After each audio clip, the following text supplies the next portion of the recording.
Hello everyone. सो ये आज हमारी न्यूक्लियर केमिस्ट्री की क्लास 3 है। इसमें जो टॉपिक हम पढ़ेंगे वो होगा बाइंडिंग एनर्जी।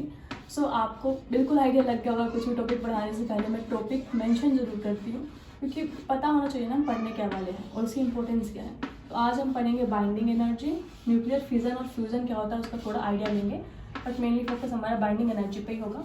और काफ़ी इंपॉर्टेंट है, न्यूमेरिकल अप्रोच से हम देखें तो आते हैं केमिस्ट्री बेस्ड जितने भी एंट्रेंस होते हैं उसमें इस पार्ट से क्वेश्चन आना इज़ लाइक मैंडेटरी। तो देखते हैं, समझते हैं। देखो बाइंडिंग एनर्जी क्या होती है। बाइंडिंग का मतलब बांधना होता है, राइट।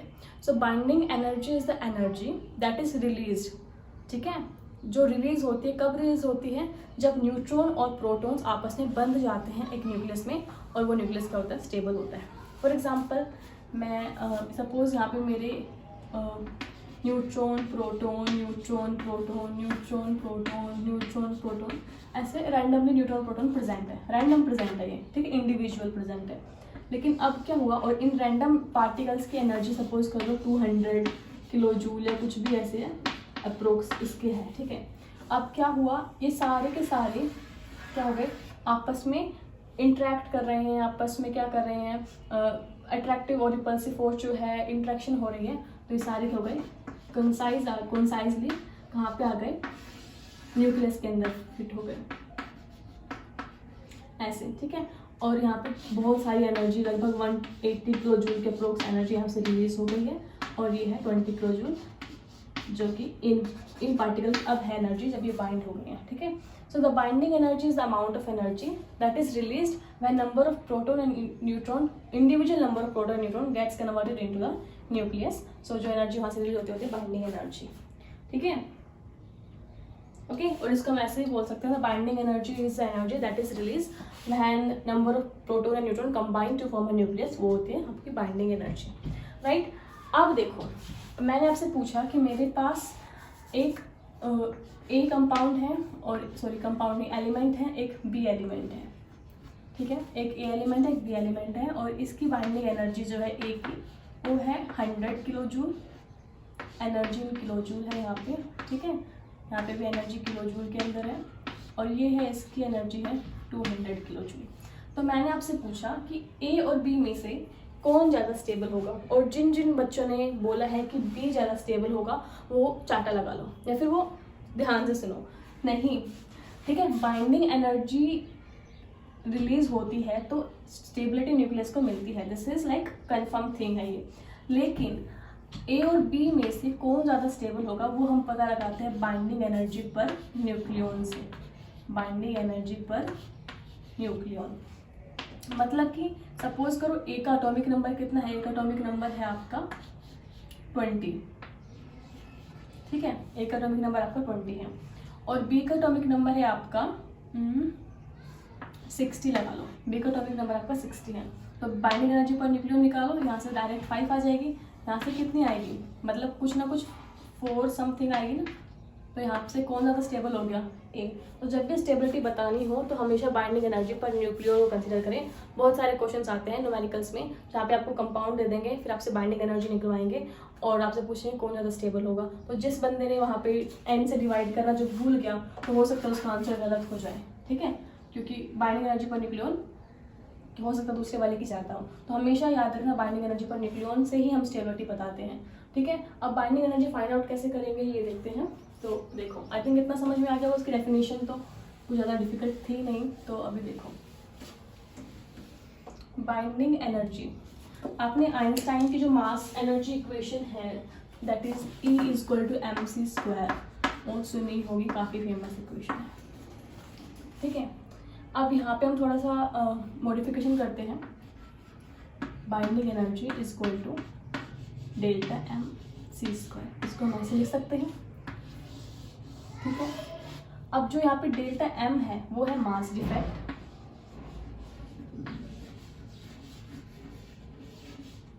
और जो c है वो है speed of light, speed of light, जिसकी वैल्यू कितनी होती है 3 × 10⁸ मीटर/सेकेंड। और जो यहाँ पे आपका मास है वो AMU में है, मतलब एटॉमिक मास यूनिट है, उसकी यूनिट है, ठीक है। ओके आ गया। जनरली हमें जो बाइंडिंग एनर्जी फाइंड आउट करनी होती है वो मेगा इलेक्ट्रॉन वोल्ट के अंदर करनी होती है। ओके, तो हम क्या करेंगे, हमारा AMU में मास है, ठीक है, हम इसको पहले कन्वर्ट करेंगे जूल के अंदर, और जूल को कन्वर्ट करेंगे इलेक्ट्रॉन वोल्ट में। आपको पता है ना 1.6 into 10⁻⁻90 joule equal to 1 electron volt, ये आपकी रिलेशन होती है, ठीक है। तो सबसे पहले हमारा जो मास AMU में है हम उसको जूल में कन्वर्ट करेंगे, फिर जूल को इलेक्ट्रॉन वोल्ट में कन्वर्ट करेंगे, और फिर मेगा इलेक्ट्रॉन वोल्ट में हम कर ही लेंगे। अब देखो, अब हम इसके लिए एक शॉर्टकट ड्राइव करेंगे जिससे कि आप इजीली कर पाए। देखो, जैसे कि मैंने आपको बताया कि binding energy equal to delta m c square होती है, ठीक है। जो हमारा डेल्टा एम होता है वो होता है आपका एटॉमिक मास यूनिट में। तो हम इसको क्या करेंगे, डेल्टा एम को यहाँ पे हम मल्टीप्लाई करेंगे 1.67 इंटू 10⁻⁻27 किलोग्राम से, इंटू में सी स्क्वायर क्या है, सी क्या है, स्पीड ऑफ लाइट, इंटू में 3 इंटू में 10⁸ मीटर पर सेकेंड स्क्वायर, राइट। यहाँ पे आपकी बाइंडिंग एनर्जी है। तो जब हम इसको सोल्व कर लेंगे तो हमें क्या मिलेगा, डेल्टा एम इंटू में 1.49 इंटू में 10⁻⁻19, और यहाँ पे आपको पता होना चाहिए कि kilogram metre square second inverse is equal to 1 joule होता है। ये आपने 11th में जब फिजिक्स के फर्स्ट लेक्चर किया होगा ना, वहाँ पे ये सब आपको सिखाया होगा, आपको याद हो तो इस तरीके से होगा, ठीक है। हाँ, तो यहाँ पे इसको हम जूल लिख देते हैं, एंड यहाँ पे सॉरी यहाँ पे 10 आएगा, 90 नहीं आएगा, 10 आएगा, ओके। तो इस तरीके से आएगा आपका बाइंडिंग एनर्जी। अब यहाँ पे जो आपकी बाइंडिंग एनर्जी वो जूल में है, और मैंने आपको बताया था 1 electron volt is equal to 1.6 into 10⁻⁻19 joule होता है, ठीक है। तो इसको हमें इलेक्ट्रॉन वोल्ट में कन्वर्ट करना होता है। तो इसके लिए ना मैं आपको एक बात बताती हूँ, आप ना कंफ्यूज हो जाते हो कई बार कि जूल से इलेक्ट्रॉन वोल्ट में करना है या फिर इलेक्ट्रॉन वोल्ट से जूल में करना है, तो मल्टीप्लाई करें या फिर डिवाइड करें। तो मैंने इसको ऐसे याद किया है B2C। जब हम B2C, आपको पता है ABCD में हम B से C में जाते हैं, मतलब हम सीधे जाते हैं, जब हम सीधा रास्ता फॉलो कर रहे हैं तो हमारी लाइफ में सब कुछ अच्छा होगा, मतलब बढ़ता ही जाएगा, बढ़ता ही जाएगा, बढ़ता ही जाएगा, मतलब मल्टीप्लाई होता जाएगा। तो इसके लिए हम क्या करते हैं, मल्टीप्लाई। तो हम सही तरीके से चलते हैं तो हमें करनी है मल्टीप्लाई, मतलब हम B से C जा रहे हैं, B यहाँ पे है बिग, ठीक है, और C यहाँ पे है स्मॉल, ठीक है। मतलब हम बड़ी यूनिट से छोटी यूनिट पे जा रहे हैं तो हमें मल्टीप्लाई करना है, और अगर हम छोटी यूनिट से बड़ी यूनिट पे जा रहे हैं, हम उल्टा रास्ता फॉलो कर रहे हैं, तो हमें डिवाइड करना है। आप मुझे ये बताओ, जूल से हम कहाँ जा रहे हैं, इलेक्ट्रॉन वोल्ट पे। जूल छोटी यूनिट है, इलेक्ट्रॉन वोल्ट बड़ी यूनिट है। तो जब हम जूल से इलेक्ट्रॉन वोल्ट जा रहे हैं, ठीक है, मतलब हम कौन सा रास्ता फॉलो कर रहे हैं, हम उल्टा रास्ता फॉलो कर रहे हैं, मतलब हमें क्या करना होगा, डिवाइड करना होगा, ठीक है। तो यहाँ पे हम क्या कर देंगे, डिवाइड कर देंगे 1.6 इंटू 10⁻⁻19 से हम इसको डिवाइड कर देंगे, ठीक है। तो यहाँ पे जो हमारा यूनिट आ जाएगी कन्वर्ट होके, वो क्या आ जाएगी, इलेक्ट्रॉन वोल्ट आ जाएगी, ठीक है। तो यहाँ पे करो फिर, तो binding energy will be equal to 931.5, ये आ जाएगा आपका, इंटू में डेल्टा एम। सोल्व करेंगे तब, सोल्व करके देख लेना, मेगा इलेक्ट्रॉन वोल्ट आ जाएगा, ठीक है। तो ये कन्वर्जन हमने कर लिया 1931 मेगा इलेक्ट्रॉन वोल्ट। समझ गए आप लोग। तो ये सिंपल सी बात आपको यहाँ पे याद रखनी है कि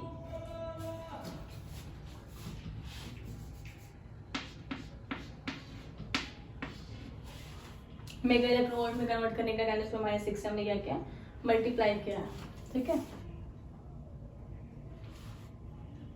तो यहाँ पे क्या हुआ है, delta binding energy equal to delta m c square. हमने सारे इक्वेशन सोल्व करके मैंने आपके लिए फाइनल इक्वेशन यहाँ पे लिख दी है, ताकि आपको एग्जाम में टाइम वेस्ट ना हो, आपको यूनिट कन्वर्जन में फंसने की जरूरत ना पड़े कि B2C, C2B, electron volt, joule, 10⁻⁻6 से मल्टीप्लाई डिवाइड करके देख रहे हैं, सब कुछ क्यों ना पड़े आपको मैंने डायरेक्टली फॉर्मूला बता दिया कि अगर आपको बाइंडिंग एनर्जी फाइंड आउट करनी है इन मेगा इलेक्ट्रॉन वोल्ट, ठीक है, और आपको डेल्टा एम गिवन है इन AMU, तो आप सिंपली ये वाली इक्वेशन यूज करो, क्योंकि हमने कैलकुलेशन करके ये फाइंड आउट किया, ठीक है। तो binding energy equal to 931.5 into delta M mega electron volt. Delta m AMU में होना चाहिए, याद रखना, वरना गलत हो जाएगा क्वेश्चन।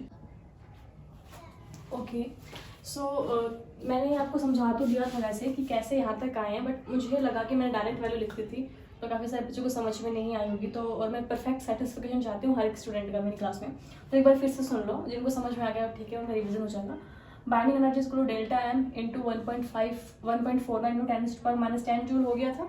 हमने बताया था कि मैं यहाँ पे जूल कैसे है, मैंने आपको समझाया था, वो kilogram metre square second square inverse ऐसे करके, ठीक है।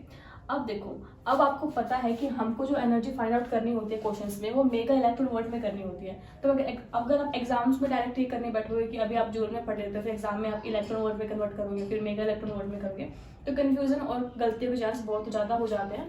तो हम अभी से सीखते हुए चलते हैं, ठीक है। अब मतलब जूल में है, इसको हमें कन्वर्ट करना है इलेक्ट्रॉन वोल्ट में। तो ये आपकी एक इक्वेशन होती है, ये आपकी याद करने की, मतलब ये आपको याद करना पड़ेगा कि 1 इलेक्ट्रॉन वोल्ट जो होता है वो 1.6 इंटू 10⁻⁻⁻⁹ जूल के इक्वल होता है, ठीक है। अब हमें जूल करना है इलेक्ट्रॉन वोल्ट में कन्वर्ट। जूल छोटा है, बड़े में कन्वर्ट करना है, C to B जाना है, ठीक है। तो हमें क्या करना पड़ेगा, डिवाइड करना पड़ेगा, ठीक है। तो या तो वैसे डायरेक्टली डिवाइड कर लो, या फिर आप ऐसे कर लो कि 1 electron volt is equal to this much, तो 1 joule is equal to 1/1.6 into 10⁻⁻19 electron volt. अगर 1 जूल इतने के इक्वल है तो इतना जूल किसके इक्वल होगा, हम मल्टीप्लाई करते हैं ना, तो यहाँ पे हमने किया, तो यहाँ से आ गया हमारा ये कि 1.49 into 10⁻⁻10 joule is equal to this much. हमने इलेक्ट्रॉन वोल्ट में कन्वर्ट किया, ये यहाँ पे आ गया हमारा, ठीक है। तो यहाँ पे हमने बाइंडिंग एनर्जी क्या, जूल की जगह हमने इलेक्ट्रॉन वोल्ट वाले टर्म को यहाँ पे पुट कर दिया, और यहाँ पे mega electron volt, sorry delta m लिख दिया हमने। अब मैंने यहाँ पे मेगा इलेक्ट्रॉन वोल्ट लिखा है, मतलब कि हमें यहाँ पे हमारा जो आंसर है वो इलेक्ट्रॉन वोल्ट में है, और हमको कन्वर्ट किस में करना है, मेगा इलेक्ट्रॉन वोल्ट में करना है।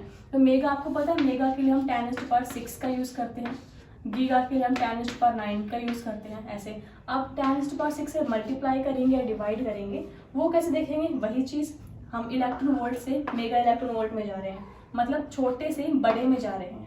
मेगा इलेक्ट्रॉन वोल्ट बड़ा है ना, तो छोटे से बड़े में जा रहे हैं। C to B उल्टा पाथ फॉलो कर रहे हैं, तो क्या करेंगे, डिवाइड करेंगे, ठीक है, डिवाइड करेंगे। तो हमने क्या किया, हमने 10⁻6 से डिवाइड किया था, और जो ऊपर जाके क्या हो जाएगा, माइनस में, इसलिए यहाँ पे मैंने माइनस लिखा है।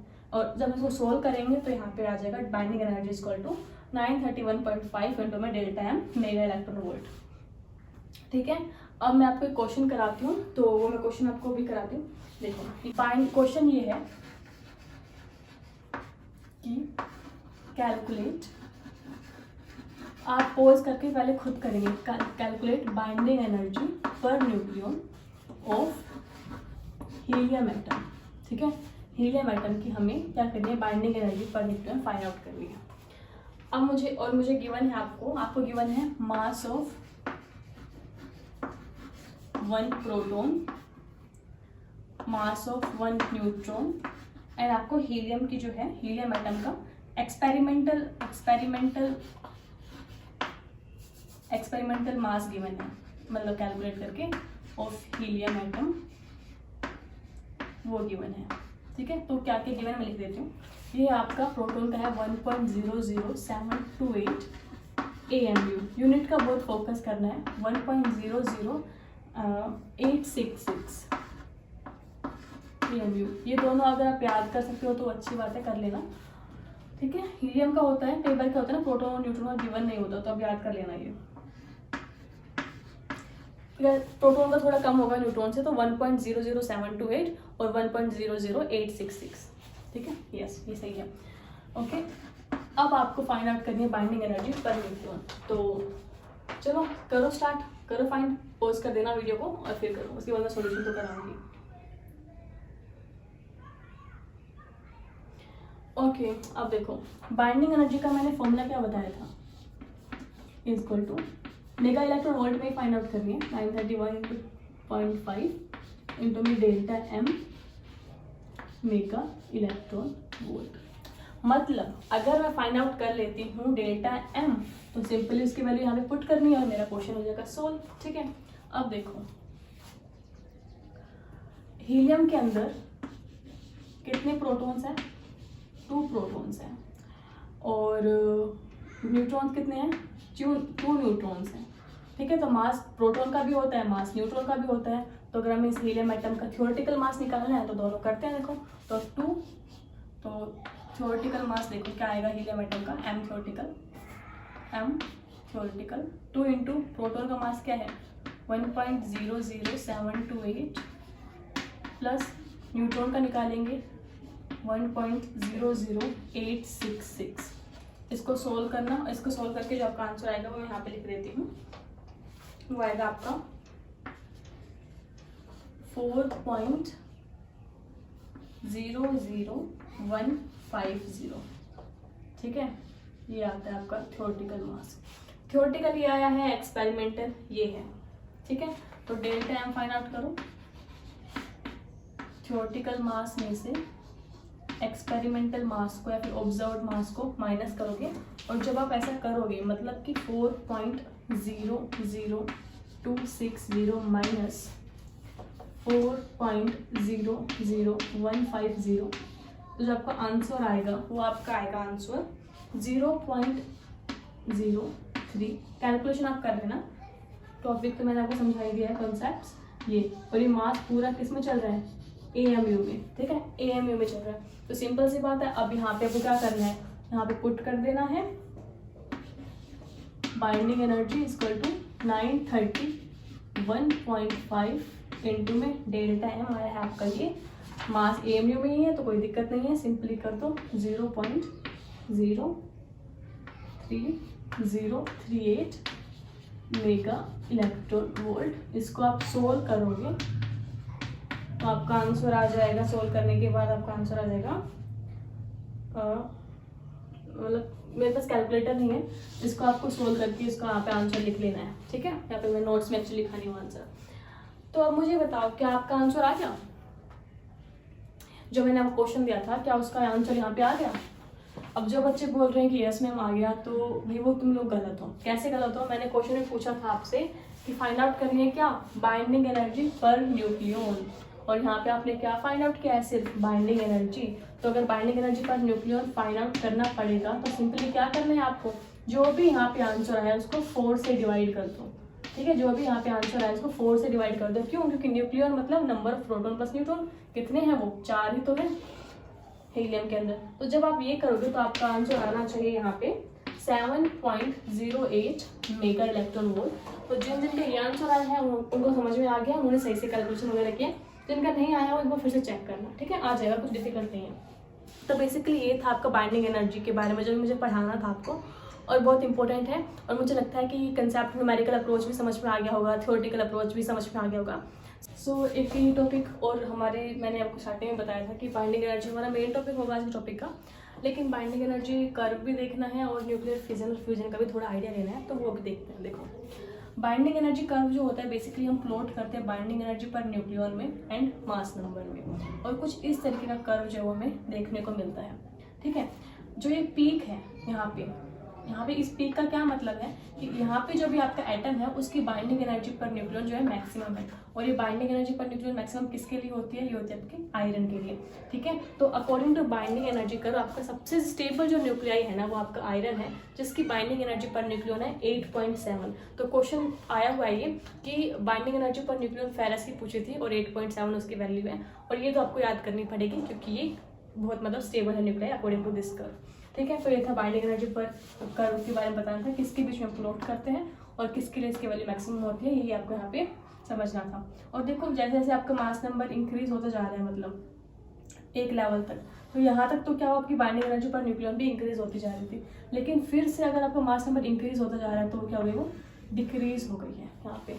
ठीक है, तो मतलब कि जो हायर एटॉमिक मास के जो आपके कंपाउंड्स होते हैं वो इतने स्टेबल नहीं होते, जैसे कि आप यूरेनियम वगैरह को देख लो, थोरियम को देख लो, तो एक लिमिट तक क्या होता है कि आपके जो प्रोटॉन्स का की वजह से जो रिपल्सिव फोर्स है उसको ओवरकम कर लेते हैं न्यूट्रॉन। लेकिन अगर आपके प्रोटॉन्स बहुत ज़्यादा इंक्रीज हो गए, अगर मास नंबर इंक्रीज ही होता गया तो वहाँ पे क्या होता है, ये स्लोप ऐसे डाउन आने लग जाता है, मतलब कि अनस्टेबिलिटी की तरफ ये जा रहे हैं। ठीक है, उसके बाद मुझे न्यूक्लियर फिजन और फ्यूजन के बारे में बताना था। देखो फिजन का मतलब होता है टूटना। ठीक है, आपने ये वर्ड भी सुना होगा इंग्लिश में फिजल, इसका मतलब होता है टूटना, मतलब ऐसे जो चूरा चूरा हो जाता है ना वो, तो फिजन का मतलब होता है टूटना। फ्यूजन का, फ्यूज हो रही हैं कुछ चीज़ें, अमलगेट हो रही है, मिल रही हैं। फ्यूजन का मतलब होता है मिलना, मिल के कुछ चीज़ें बन रही हैं। फिजन का मतलब कुछ एक बड़ी चीज़ थी वो छोटे छोटे हिस्सों में टूट रही है। इसको आप ऐसे भी याद कर सकते हो, जैसे फॉर एग्जाम्पल आपके पास मिट्टी का बहुत बड़ा सा पत्थर है, जो होता है ना मिट्टी के पत्थर हो जाते हैं वो, आपने उस पर किसी ने स्ट्राइक करवाया, आपने एक पत्थर मारा या कुछ बोतल फेंक के मारी, कुछ भी मारी, तो उससे क्या हुआ, वो पहले अनस्टेबल था, जैसे ये मेरा मिट्टी का वो ऐसे कुछ होता है ना पत्थर सा है, उससे मैंने एक बोतल फेंक के मारी, तो इससे क्या हुआ, ये अनस्टेबल पहले था, ये और छोटे छोटे पार्टिकल्स में टूट गया। और अब बेशक इन छोटे छोटे पार्टिकल्स पे आप मार लो, ये नहीं टूटेंगे फर्दर, क्योंकि ये स्टेबल हो चुके हैं, है ना। होता है ना कई बार कि मतलब आप पत्थर तोड़ रहे हो तो एक लेवल तक तो टूटते जाएंगे, लेकिन फिर इतने छोटे छोटे हो जाते हैं, फिर नहीं टूटते ना। तो वही बात यहाँ पे है कि आपका यूरेनियम जो था वो अनस्टेबल न्यूक्लियर था, इस पर हमने अटैक करवाया न्यूट्रॉन से। यहाँ पे आपकी बोतल न्यूट्रॉन है, ठीक है, यहाँ पे हमने अटैक कराया न्यूट्रॉन से, तो फिर किसमें, क्रिप्टॉन में, डायग्राम में ये क्या हो गया, टूट गया, यहाँ से 3 न्यूट्रॉन जो है वो एमिट आउट हो गए। तो ये आपका न्यूक्लियर फिजन था, ठीक है। न्यूक्लियर फ्यूजन होता है मिलना, इसका एग्जाम्पल आपका एटम बम हो जाएगा, ठीक है। एटम बम किसका एग्जाम्पल है, एटम बम किसका एग्जाम्पल है, न्यूक्लियर फिजन का। और फ्यूजन जो आपकी रिएक्शन होती है सन में जो आपकी एनर्जी रिलीज होती है, उसका जो कि रीजन होता है वो होता है न्यूक्लियर फ्यूजन। यहाँ पे आपके हाइड्रोजन के जो एटम्स होते हैं, यहाँ पे ड्यूटेरियम है, ट्राइटियम है, ये मिलकर क्या बनाते हैं, हीलियम बनाते हैं। यहाँ पे अमलगेट हो गए, यहाँ पे जुड़ गए, वो एक न्यूट्रॉन यहाँ से बाहर जाता है और यहाँ पे आपकी न्यूक्लियर फ्यूजन रिएक्शन है। तो एक चीज़ आपको ध्यान में देखनी है कि न्यूक्लियर फिजन रिएक्शन में आपके न्यूट्रॉन रिलीज हुआ है और फ्यूजन में भी न्यूट्रॉन रिलीज हुआ है, ठीक है। ये बात आपको याद रखनी है। तो यस, ये यही टॉपिक्स थे जो हमें इस क्लास में कवर करने थे। सो अगर आपको ये वीडियो अच्छा लगा तो make sure to like it, subscribe and comment, subscribe the channel and like and comment on this video, and please stay tune for further upcoming classes, because हम बिल्कुल एग्जाम ओरिएंटेड पढ़ रहे हैं, so that will be beneficial for you, right? So thank you so much for watching and have a nice day.